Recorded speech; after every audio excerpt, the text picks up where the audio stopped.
கலியுகத்தை காக்கும் பெருமாளை நித்திய சொர்க்க வாசல் வழியே சென்று வழிபட்டால் 12 ராசிகளுக்கும் தோஷங்கள் நீங்கும்.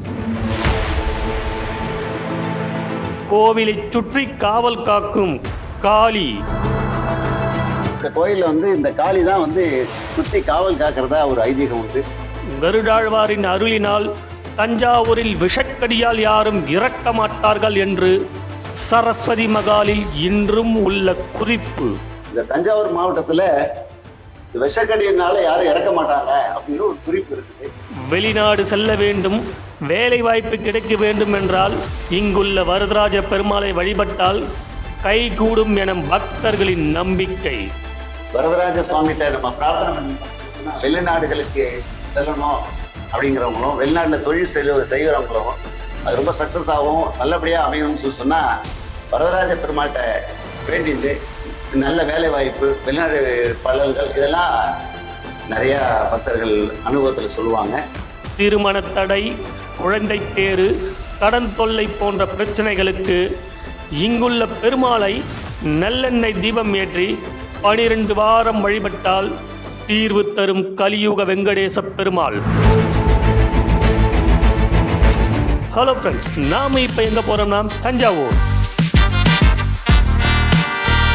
ஆமாங்க, இங்கே கலியுக வெங்கடேச பெருமாள் என்ற கோவிலை பற்றி நாம் கேள்வியுற்று வந்தோம். அந்த கோவிலை பற்றியும் அதன் மகத்துவத்தை பற்றியும் அங்குள்ள குருக்களே விரிவாக கூறுகிறார். பிரகாரத்தில் விமானத்தை சுற்றி வரும் பொழுது இந்த விமானங்களிலே எம்பெருமானுடைய அவதாரமான தச அவதாரத்தையும் இங்கு மிக அழகாக வடித்திருக்கின்றார்கள். இந்த முக்கியமாக இந்த பக்கத்தில் துர்கை தைத்தியமர்த்தினி என்று சொல்லக்கூடிய துர்கை மற்றும் ஆஞ்சநேயர் அமைந்திருக்கிறார். இந்த பக்கம் இந்த கோயிலில் தலவருஷத்துக்கு பக்கத்தில் காளியினுடைய படைப்பு சிற்பமாக அமைஞ்சிருக்கிறது ரொம்ப சிறப்பாகும். வில்வ மரமானது இந்த கோயிலில் தலவிருட்சம் ரொம்ப பழமையான தலவிருட்சம் வில்வ மரம். அது தீரமானது. அதே இடத்துல இன்னொரு வில்வ மரம் இப்போ தலவிருட்சமாக அது அடையாளம் இந்த விருட்சம் அமைஞ்சிருக்கு, ரொம்ப சிறப்பு. மேலும் வராகர், ரங்கநாதர் மற்றும் காளி, இந்த காளி ரொம்ப சிறப்பாக இந்த ரொம்ப அற்புதமாக அமைஞ்சிருக்கும். இந்த காளி விநாயகர் இந்த பக்கம் இருக்கார். இந்த காளிக்கு நேர் பின்னாடி தைத்திய மர்தனி சக்தி. இந்த கோயிலில் இந்த காளி தான் சுற்றி காவல் காக்கிறதா ஒரு ஐதீகம் உண்டு. இங்கே ரொம்ப கோயிலில் இருந்திருக்கிறவங்க ராத்திரியில் தங்கியிருக்கிறவங்கலாம் சொல்லியிருக்காங்க, வழியை அடைச்சி படுத்திருந்தா அவங்களால படுக்க முடியாதான், அவங்க ஓரமாக இருப்பாங்க அப்படின்னு சொல்லியிருக்கிறாங்க முன்னாடியெல்லாம். அதன்படி இந்த கோயிலை காவல் காக்கக்கூடிய தெய்வமாக இந்த காளி இருக்கிறது இந்த கோயிலுடைய சிறப்பு. இத்திருக்கோயிலை கட்டினத மகாராஜா குறிப்பிட்ட மகாராஜா அவங்களுடைய அடையாளத்தை வச்சிருக்கிறாங்க. அப்படி இந்த கோயிலில் மராட்டிய மன்னரான இந்த மகாராஜா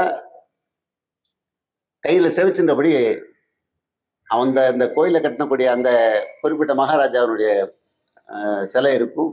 அவருக்கு நேராக பெருமாள் இருப்பார். அந்த பெருமாளை சேவிச்சிருப்படி இந்த மகாராஜா இருப்பார். அது ஒரு பெரிய சிறப்பாகும்.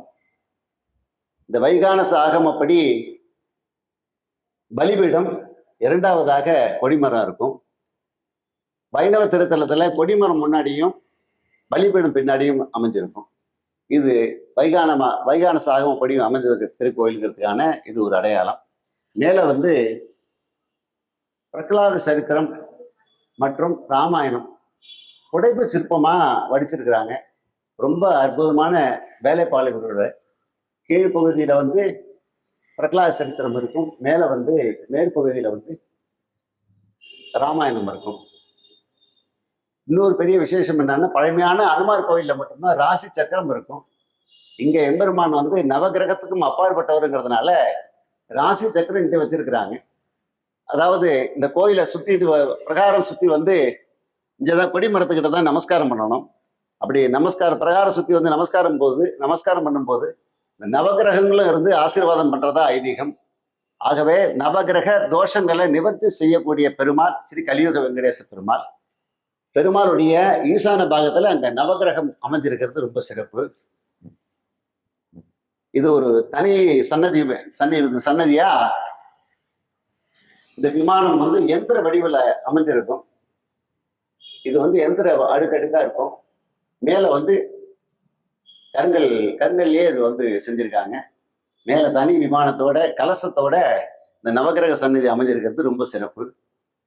இங்க வைணவ முறைப்படி சனி பகவான் இந்த பக்கம் பார்த்திருப்பார், அதாவது தெற்க பார்த்திருப்பார். சூரியன் வந்து மேற்க பார்த்திருப்பார். இங்க இந்த வரி அமைஞ்சிருக்கக்கூடியது ஒரு பெரிய சிறப்பாகும். ஆதித்யாய சோமாய மங்களாய புதாயச்ச குரு சுக்கிர சனீஸ்வரஸ்ய ராகவே கேதவே நமஹா அப்படிங்கிற மந்திரத்தை சொல்லி இந்த நவகிரகத்தை இந்த கோயிலை பொறுத்தவரைக்கும் ஒரு பிரதட்சணம் பண்ணினாலே போரும். ஏன்னா எம்பெருமான் நவகிரகத்துக்கு அப்பாற்பட்டவங்கிறதுனால எம்பெருமான வழிபட்டாலே நவகிரக தோஷம் நிவர்த்தி ஆகிறதா ஐதீகம். மேலும் இந்த கோயில் வந்து 250 வருஷத்துக்கு முன்னாடி மராட்டியர்களால கட்டப்பட்ட கோயிலாகும். இத்திருச்சன்னதி தெற்கு ராஜ வீதியில மெயினான ராஜ வீதியிலேயே அமைஞ்சிருக்கக்கூடிய கோயில் இது. இதுதான் வடக்கு பார்த்த சொர்க்கவாசல். இது நித்திய சொர்க்கவாசல் என்று அழைக்கக்கூடிய விசேஷமான இந்த சொர்க்கவாசல் வைகுண்ட ஏகாதசி அன்னைக்கு பெருமாளை போய் தரிசனம் பண்றதுக்கான பலன் நித்தியமே இங்க கிடைக்கிறதா ஐதீகம். இங்க உள்ள வந்தோம் சொன்னா விநாயகர், கருடாழ்வார். இந்த கருடாழ்வார் ரொம்பவும் சிறப்பு வாய்ந்தவர். பெருமாளுடைய திருவடி மட்டத்துல, அதாவது பெருமாளுடைய பாதத்துக்கு சமமா அந்த இவருடைய சிரசு இருக்கும். அந்த அமைப்புல இங்க அமைஞ்சிருப்பார். பெரும்பாலும் பெருமாளுக்கு எய்த்தாமை சேவிக்கிற மாதிரி இருக்கும். இங்க வந்து அவருடைய பாத மட்டத்துல இருக்கிறதுனால கருடாழ்வார் வந்து பக்ஷிராஜன் வந்து எப்பேற்பட்ட விஷக்கடியா இருந்தாலும் அதை வந்து உடனடியா நிவர்த்தி பண்ணக்கூடிய ஒரு வலிமை அவருக்கு உண்டு. எப்பேற்பட்ட நாகங்களா இருந்தாலும் கருடனை பார்த்தா விலகி போயிடும் சொல்லுவாங்க. இந்த தஞ்சாவூர் மாவட்டத்துல இந்த விஷக்கடியினால யாரும் இறக்க மாட்டாங்க அப்படின்னு ஒரு குறிப்பு இருக்குது சரஸ்வதி மகால்ல. அது காரணம் இந்த கருடன் வந்து இந்த மாதிரி சிறப்பா அமைஞ்சிருக்கிறதுனால இந்த கருடனுடைய வலிமை இந்த கோயில்ல விஷம் தீண்டி யாரும் பாதிக்கப்பட மாட்டாங்க தஞ்சாவூர்ல அப்படின்னு சொல்லி இந்த கருடனுடைய மிகப்பெரிய ஒரு மகிமை. நாகராஜ சுவாமி, நாகராஜர் வைணவ திருத்தலங்கள்ல இன்னும் ஒரு அடையாளமா சொல்லக்கூடியது நாகராஜ கணேசோ அப்படின்னு ஒரு வார்த்தை உண்டு. இந்த பக்கம் நாகராஜரும் அந்த பக்கம் கணேசன், அதாவது விநாயகரும் அமைஞ்சிருக்கிறது ரொம்ப சிறப்பாகும். அடுத்தபடியா பெருந்தேவி தாயார் என்று சொல்லக்கூடிய மகாலட்சுமி வரதராஜ சுவாமி.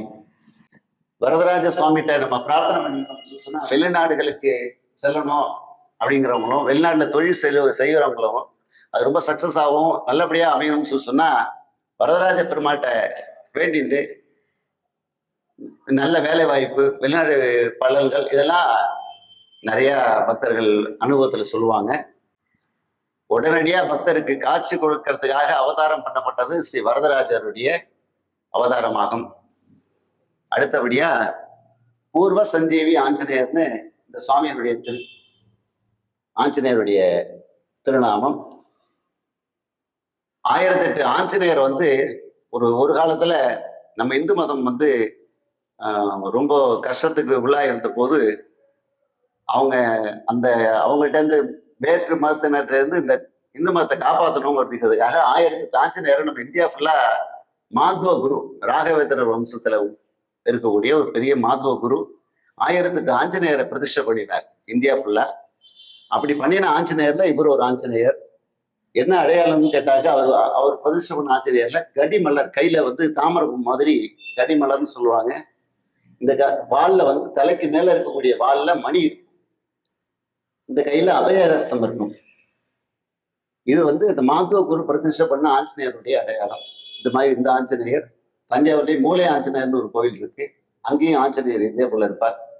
மாரியம்மன் புண்ணியநல்லூர் ராமர் கோயில்ல வந்து அங்க ஒரு ஆஞ்சநேயர் தனியா இருக்கார், ஜெயவீர ஆஞ்சநேயர்னு. அவரும் இதே போல கையில தாமரை மலரும் வால்ல மணியும் அங்க இருப்பார். தஞ்சாவூர்லேயே கிட்டத்தட்ட ஒரு 6-7 ஆஞ்சநேயர் வந்து அந்த மாத்துவ குருவால பிரதிஷ்டை பண்ண ஆஞ்சநேயர் இருக்காங்க, ரொம்ப சிறப்பாகும். இந்த ஆஞ்சநேயர் ரொம்ப வரப்பிரசாதியான ஆஞ்சநேயர். 108 முறை ஸ்ரீராம ஜெயம் சொல்லி நாம பிரார்த்தனை பண்ணிட்டோம்னு சொன்னா இந்த காரியம் வெற்றியாகும் அப்படிங்கிறது ஐதீகம். மேலும் இங்க மேலும் இது போன்ற வரலாற்று சிற்பமிக்க கோயில் தலங்களை பற்றியும் அதன் மகத்துவத்தை பற்றியும் தெரிந்து கொள்ள இணைந்திருங்கள் கோவல் பிளாக் சேனல்.